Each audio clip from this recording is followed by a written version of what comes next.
Hello, good evening, welcome to a Tuesday episode of Brett's Old Time Radio Show. A huge thank you for joining me once again for our regular late night visit to these dusty studio archives from right here in the Murcia region of southern Spain. Yeah, I know, we're somewhere different because for the summer, we always take a little trip away to our holiday home in the sunshine. And to be honest with you, our home back in the UK is also in the sunshine at the moment. However, we've got the builders in, and very kindly, our friend Zoe is house sitting for us at the moment. So she sat there in our little country estate, looking out across gorgeous Lyme Bay in the summer sunshine. I'm not sure, but I think she might actually have done a bit better than us for the summer. But anyway, listen, and she's got a fridge full of food and a freezer full of food. She honestly is probably having the time of her life. So huge thank you to Zoe anyway.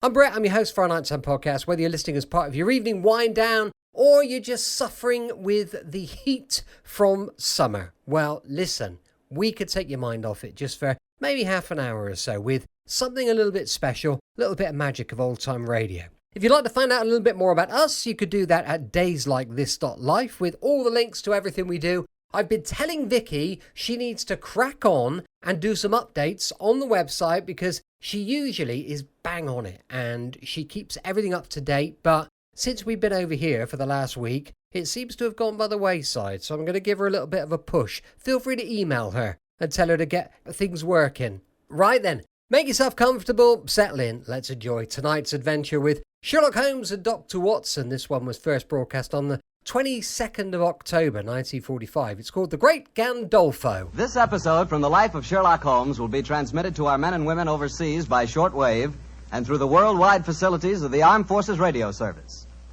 Petri Wine brings you Basil Rathbone and Nigel Bruce in the new adventures of Sherlock Holmes.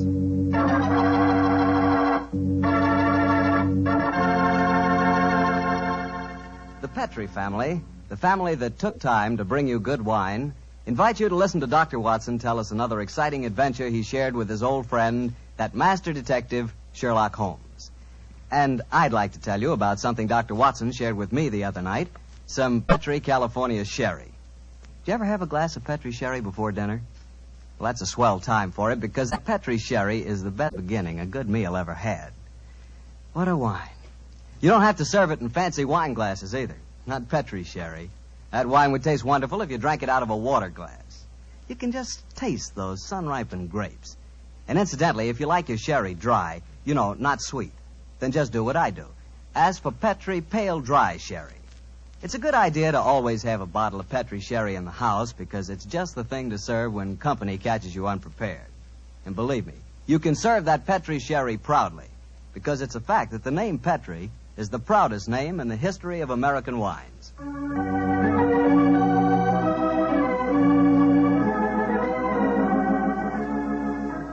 And now let's visit with our good friend, Dr. Watson. I know he's expecting us. Come in.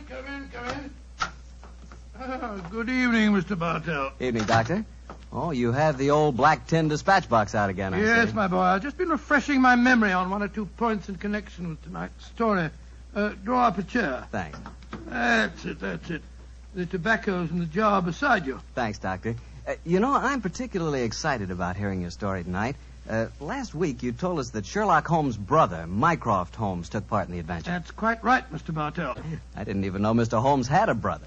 I wish you'd tell me something about him. Well, Mycroft was 7 years older than Sherlock, but the difference between them was amazing.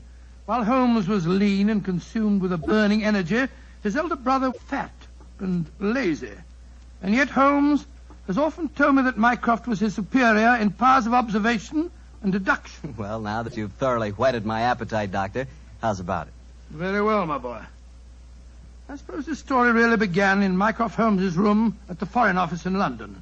Although I've said he was a lazy man, he did hold a position of considerable importance. In fact, you may remember that on more than one occasion, Holmes has said, Mycroft is the British government.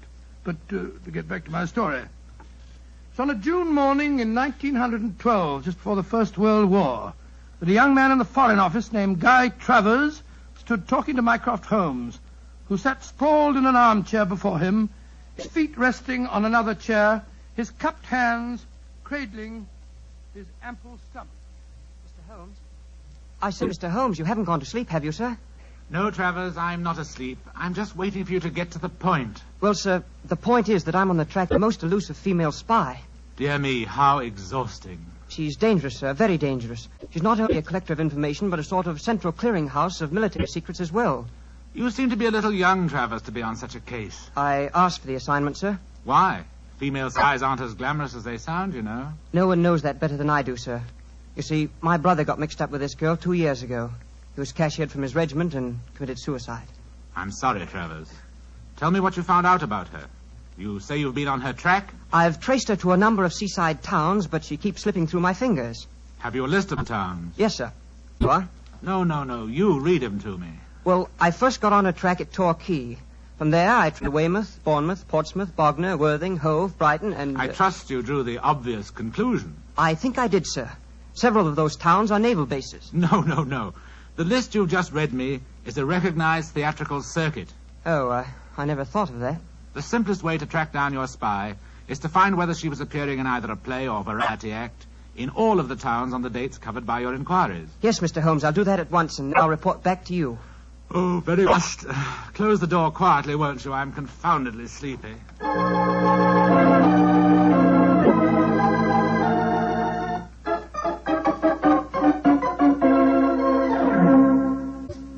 Mr. Holmes? Mr. Holmes, you haven't gone to sleep again, have you, sir? Oh, it's you, Travers. Well, what did you find out? A great deal, sir. The only theatrical show that was appearing at all of those towns was a magician's act called The Great Gandolfo. I trust you went and saw the performance. Yes, sir. Last night at Hastings. And?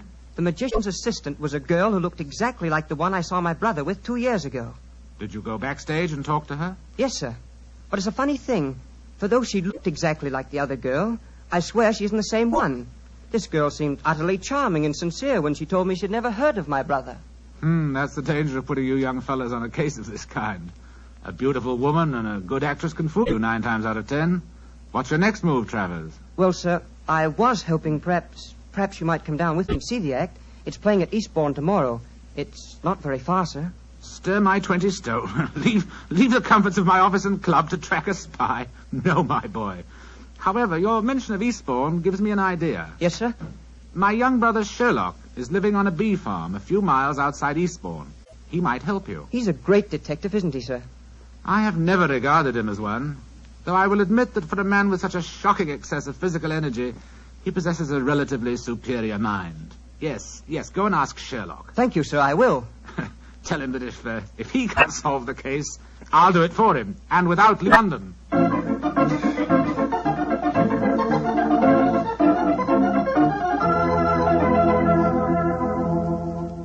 And so, Mr. Holmes, I did as your brother suggested and came down here to Eastbourne to tell you about the case. I quite understand, Mr. Travers. Very interesting stories, too, my boy. I'm certainly glad that I happen to be staying down here with you, Holmes. You'll handle the case, of course. I'm undecided, old fellow. The problem presents some interesting possibilities, and yet my life here among the bees has taken on a pleasant and soothing pattern. Oh, I hate to disturb it. Oh, come, Holmes. It'll be good for you to get away from your wretched beast for a few days. I forgot to tell you, Mr. Holmes. As I left your brother, he told me that if you couldn't solve the case, he'd do it for you, without leaving London. Dear old Mycroft, he meant that as a challenge. Hand me the paper, will you, Watson? Yeah. Thanks, old chap.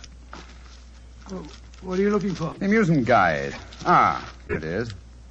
Devonshire Theatre, Eastbourne, twice, nightly varieties, 6:30 and 9, The Great Gandolfo, King of Magic. You mean you'll come to the theatre with me tonight, Mr. Holmes?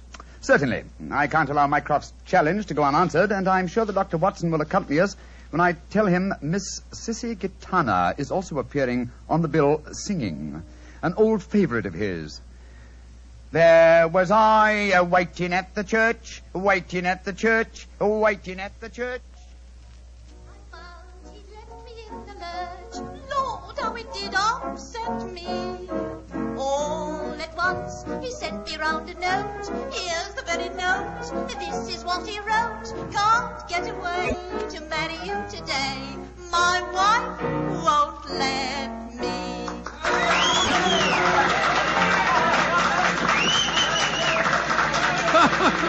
That's a most entertaining woman, Sissy Katana. And dash good looking, too. My wife won't let me. The great Gandolfo's next, Mr. Holmes. Yes, I was just studying the program. Ha ha ha. He's not exactly modest in his claims. The great Gandolfo, the world's staggering illusionist. Presenting the ceiling cabinet mystery, assisted by Miss Florine Lasseur. Oh, dear me, how very florid. I must say I love this old music hall flavor. I remember going to the Palace Theatre a few years ago to see a perfectly charming girl who wore a white dress that made her look like a little white rabbit. That dress did look frightfully becoming, I must say. I sent my card round the stage door with some flowers, of course, but to my amazement... It's a fascinating story, old fellow, but I'm afraid you'll have to finish it later. The curtain's going up. There he is. That's the great Gandolfo. By Jove, this assistant's very attractive, isn't she? Listen. Ladies and gentlemen, it gives me great pleasure to be here before you tonight. I may say that the ceiling cabinet mystery that I am about to present has entertained and perplexed half a dozen of the crown kings of Europe, together with their queens. Come, don't talk so much. Get on with the trick. And I may say, I'm hoping that you, ladies and gentlemen, will give me the same courtesy and attention that was given me by the royalty I have just mentioned.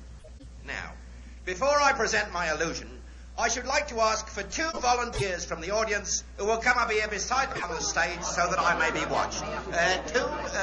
Two volunteers, please. Wait for us here, Mr. Travers. Very well, Mr. Holmes. Come on, Watson. You mean that we're going up on the stage? Yes, it's a wonderful opportunity.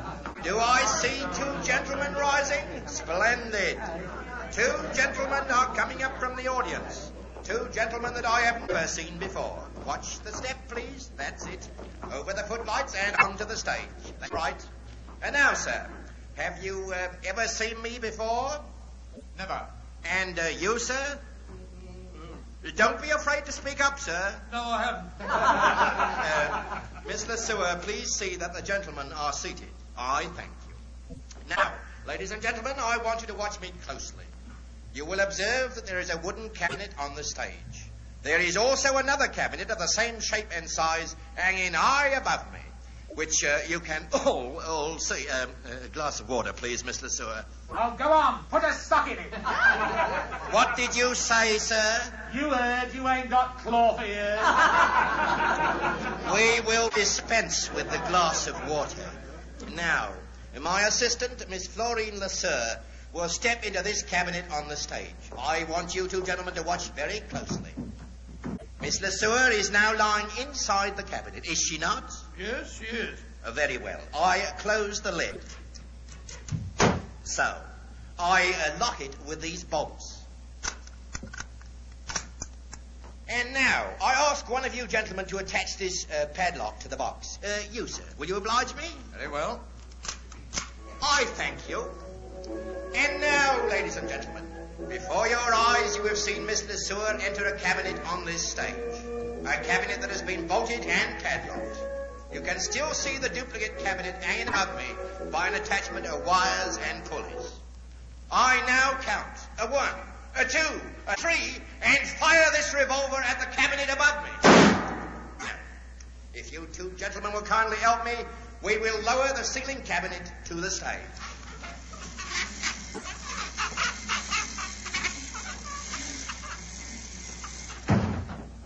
You will notice that this cabinet is also bolted and padlocked.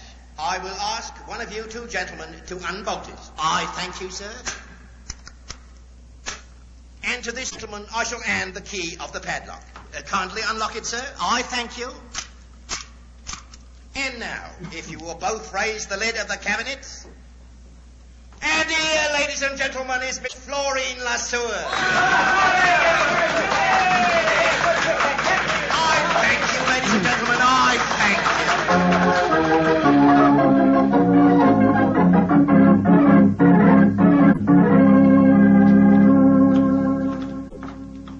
Oh, why did we have to leave, Holmes? I was having a wonderful time. Sorry to drag you away, Watson, but there's work to be done. Mr. Holmes, if you want to go backstage, I'll introduce you to Miss Lasseur. Oh, that's a splendid idea. Before we do that, Mr. Travers, there's one important fact I want to know. What is it, sir? I presume you have a dossier of the available facts concerning this spy? Yes, sir. Everything that we've been able to find out. Among that evidence, do you by any chance have any fingerprint records? Yes, sir, I do. Splendid. Then let's go at once to the nearest police station and compare the fingerprints on this glass with those in your possession. Where did you get that glass, Holmes? You remember that Miss Lesueur, before she entered that cabinet on the stage, handed Gandolfo a glass of water. You mean that's the glass?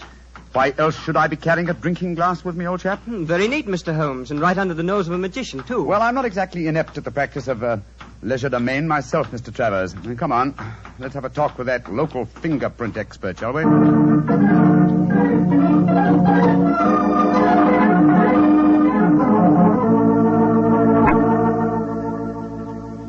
Mr. Holmes, the fingerprints on this glass you brought me are not the same as the ones shown in this record? Yep. Oh, absolutely, sir. Just as I thought. I'm much obliged to you. Always glad to help a gentleman like you, Mr. Holmes. Thank you and good night. Come on, Travers. Watson? Yes, I wish you'd explain what you're up to, Holmes. So do I, sir. I'm completely in the dark. Surely it's obvious. The only way Gandolfo's trick could be done is by using twin girls, dressed identically, of course. One in the cabinet on the stage and the other in the cabinet hanging from the ceiling. I don't know whether you noticed it, Watson, but there were small holes drilled around the base of the box, undoubtedly to enable its occupant to breathe. By George, of course. That would explain why the girl I spoke to didn't seem to know me, or my brother when I spoke of him. Mm-hmm. Exactly.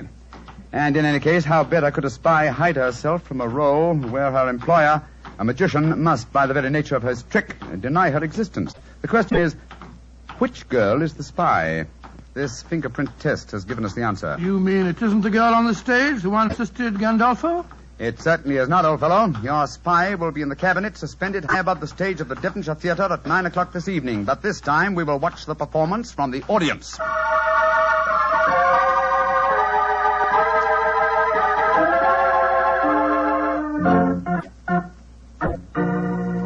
Now, watch me closely, ladies and gentlemen. There is no deception.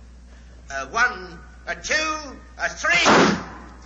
And now, if you two gentlemen will kindly help me, we will untie the ropes and lower the ceiling cabinet to the stage. Holmes, we mustn't let her get away. Don't worry, old chap. So keep your eyes skinned. You may have a surprise for us.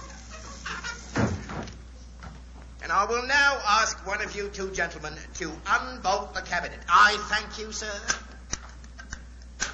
And now, if this gentleman will take the key and unlock the padlock, I thank you, sir. And now, if you will both raise the lid of the cabinet, I thank you. And here, ladies and gentlemen, is Miss Florine Lesueur. Miss Lesueur, step out, please. Miss Lesueur, bring down the curtain. There's been an accident. Come on, Watson. Let's get up on the stage. Right, you are, Holmes.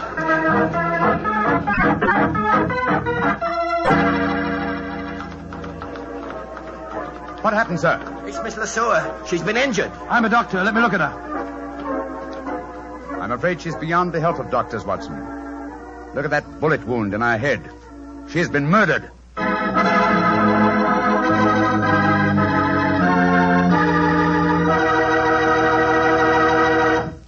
We'll hear the rest of Dr. Watson's story in just a few seconds, so I'm just going to make a very quick suggestion.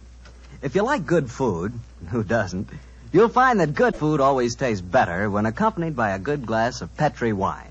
And Petri makes wonderful mealtime wines. If you like a red wine, you know, to go with any meat or meat dish, you'll really like Petri California Burgundy. And if you prefer a white wine to go with chicken or fish, you couldn't ask for a better one than Petri California Sauterne. Remember those two wines, huh? Petri Burgundy and Petri Sauterne. They're Petri wines, so you know they're good.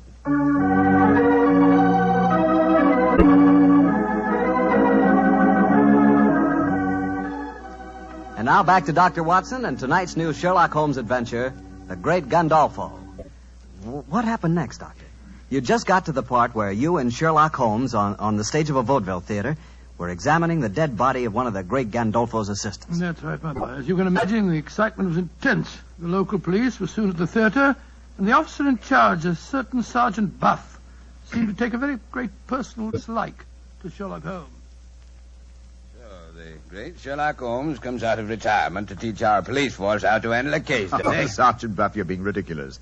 I'm not trying to teach the police anything. You follow your own line of investigation, and I'll follow mine. And supposing I say I don't want private detectives poking their nose into a police investigation? Then, my good man, I shall report your conduct to the local chief of police and obtain the necessary permission. No need to get uppity about it, Mr. Holmes, but too many cooks spoil the broth, you know. Oh, an extremely profound remark, Sergeant. And now, if you'll excuse me, I've work to do. And so have I. And we'll see who gets to the bottom of this first. I'm going to Gandolfo's dressing room. Holmes, I'm worried about the dead girl's twin sister. I've been looking for her everywhere, and no one seems to have seen her since the tragedy occurred. Naturally, my dear chap, you'd hardly expect her to reveal the secret of the cabinet trick by exposing the fact that the dead girl had a twin. I never thought of that. But we saw her there on the stage when the trick started. Seems to me that she's in great danger. She is in very great danger. But don't worry. I've taken the precaution of having her guarded. Oh? How, Holmes? I'll explain that to you later. In the meantime, we have to work fast. It appears that Sergeant Buff is out to try and show me up by solving the case first. That makes the second challenge I've received today.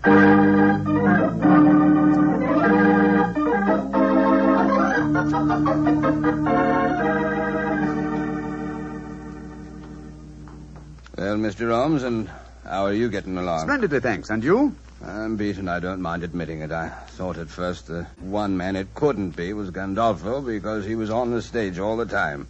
But then it seemed to me that he might have fired a live bullet when he shot at the box on the ceiling. The angle from the stage wouldn't coincide with the bullet hole in the bottom of the box, Sergeant.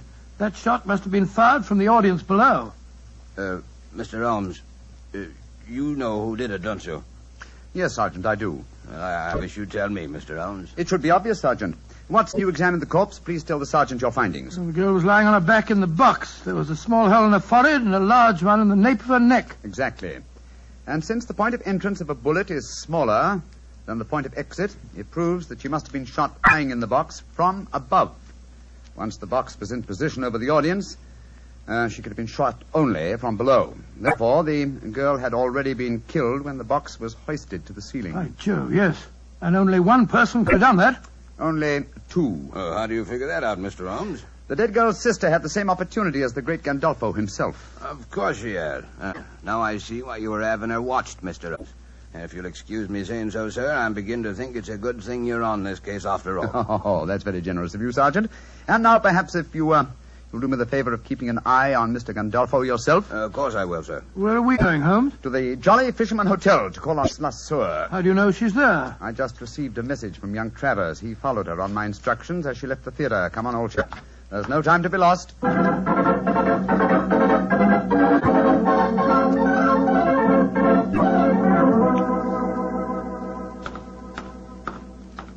Ah, there you are, Travers. Miss La Sueur is still here, I trust. Yes, Mr. Holmes. She's up in her room. I wonder if you'd mind asking her to come down and see me. I'm sure that we can talk privately in the lounge over there. Right you are, Mr. Holmes. I'll go and get her. What are you going to say to Miss La Sueur, Holmes? That depends on her attitude, old chap. Come on, let's go into the lounge, shall we? Oh, it's a lucky thing that you had her followed.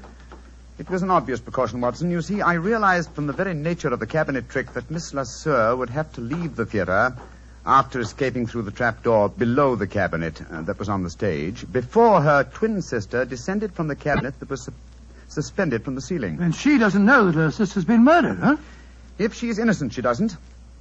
And if she is innocent, then we'll know that our murderer is Gandolfo. Shh. Here she comes. I've told Miss LeSueur that you want to talk to her privately, Mr. Holmes. If it's the act you want to talk about, Mr. Holmes, I've nothing to say. Magicians have a code of honor, you know. I quite appreciate that fact, Miss LeSueur. Won't you sit down? What do you want with me? I have news for you. News of your twin sister. I haven't got a twin sister. My friend knows exactly how the cabinet trick is done, my dear young lady. Yes, you might as well tell the truth, Miss LeSueur. Well, all right then, so I have a twin sister. What of it? No crime in that, is there? What are you getting at? I want you to believe that I'm here to help you, my dear. You're going to need help and courage. What are you getting at? Look, come on, tell me. I'm sorry to be the bearer of bad news. Miss LeSueur, your sister is dead. Dead? I don't believe it. I'm afraid it's true. She was murdered. You're lying. This is a trick. You're trying to make me give myself away. I'm trying to get at the truth. Your sister was found shot through the head when the cabinet was lowered to the stage tonight. I still don't believe it. Why should my friend lie to you? How was your sister the last time you saw her for the commencement of the act? No different from any other time. Who was responsible for superintending her entry into the cabinet? Gandolfo, or me. She used to go into it before the performance, when the stage was dark and deserted. Did you help her enter the box tonight? No. Gandolfo did. You knew, of course, of your sister's activities. How do you mean? That she was engaged in espionage. That's not true. Very well, Miss Lesueur. You won't be honest with me. I'm afraid I'll have to turn you over to the police. I think you'll find their methods are a little more crude than mine, though. The police? Oh, no. No, don't do that, Mr. Holmes. All right, I'll tell you everything. Gandolfo's got me so frightened of him. I was lying to you. I knew that my sister was working for him. I tried to stop her, but she loved money. And Gandolfo gave her plenty of that. They had a row before the show tonight. She knew you were on the stage at the first performance, Mr. Holmes. Gandolfo had spotted you, too, because she was frightened. Said she knew you'd catch her, and she wanted to run away. Gandolfo told her that she had to appear tonight, and they were still arguing about it when they left the dressing room. The dirty swine killed her because he was afraid she'd give him away. And now he'll kill me, too. Don't worry, my dear. The great Gandolfo will be beyond the help of magic before this night is out. Yes, he'll be behind bars where he belongs. Travers. Yes, sir. Stay here with Miss Lesueur, will you? We'll be back later. At the moment, there is unfinished business awaiting us at the Devonshire Theatre.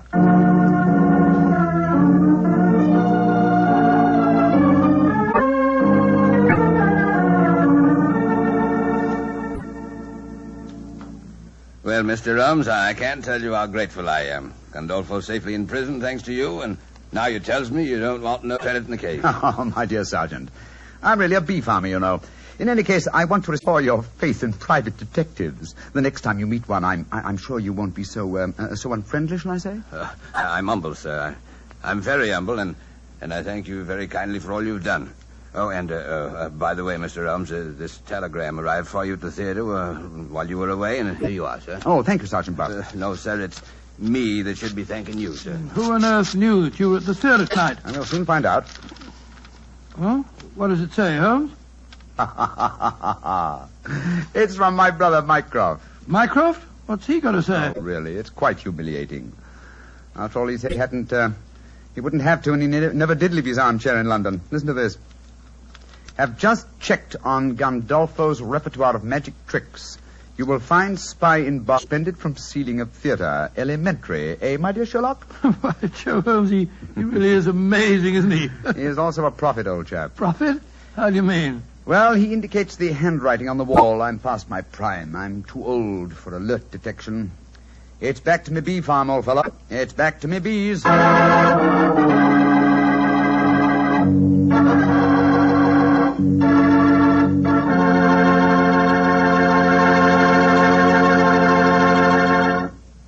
Doctor, that was a swell story. I bet it was an interesting case to work on. Yes, it certainly was. I've always had a fancy for the theater, you know.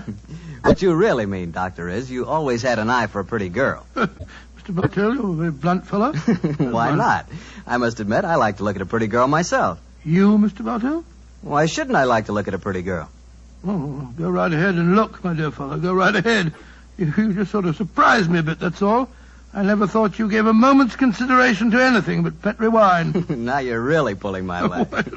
I must admit, I do talk a lot about Petri wine. After all, Doctor, it's worth talking about. What other wine has such tradition, such a story behind it? Petri wine is made by a family, the Petri family. They've owned and run their own business ever since its inception, back in the 1800s. The Petri family's been making good wine for generations, and they've been handing on down in the family from father to son, the fine art of turning luscious, sun-ripened grapes into fragrant, delicious wine. And that sure adds up to a lot of experience. You can just bet your last dollar that no matter what kind of wine you want, when you ask for a Petri wine, you're asking for good wine. Because Petri took time to bring you good wine. Well, Doctor, how's about giving us a clue to next week's Sherlock Holmes adventure? Well, now, next week, Mr. Bartell, I'm going to tell you a most unusual story that took place aboard a small steamship as it plowed through the stormy seas of the Indian Ocean. I call the adventure Murder by Moonlight. Oh, before I say good night, ladies and gentlemen, remember that on Saturday, October the 27th, the nation will observe Navy Day. This is your opportunity to thank your fleet for its magnificent contribution towards victory. Don't forget, will you?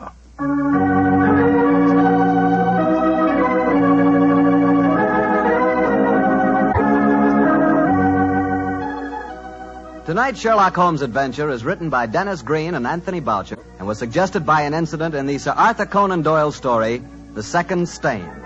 Mr. Rathbone appears through the courtesy of Metro-Goldwyn-Mayer and Mr. Bruce through the courtesy of Universal Pictures, where they are now starring in the Sherlock Holmes series.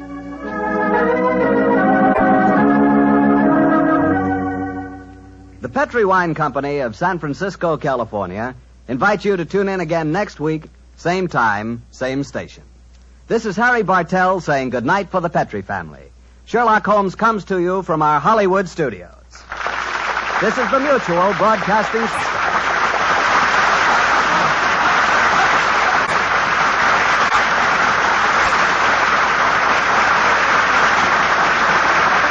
Welcome back. Hope you enjoyed tonight's adventure with Sherlock Holmes and Dr. Watson. More adventure tomorrow with Dangerous Assignment going live at 5 p.m. UK time. Thanks for listening. I'm here with you 7 days a week, each and every week, and I'll see you tomorrow on Brett's Old Time Radio Show. Love you. Bye.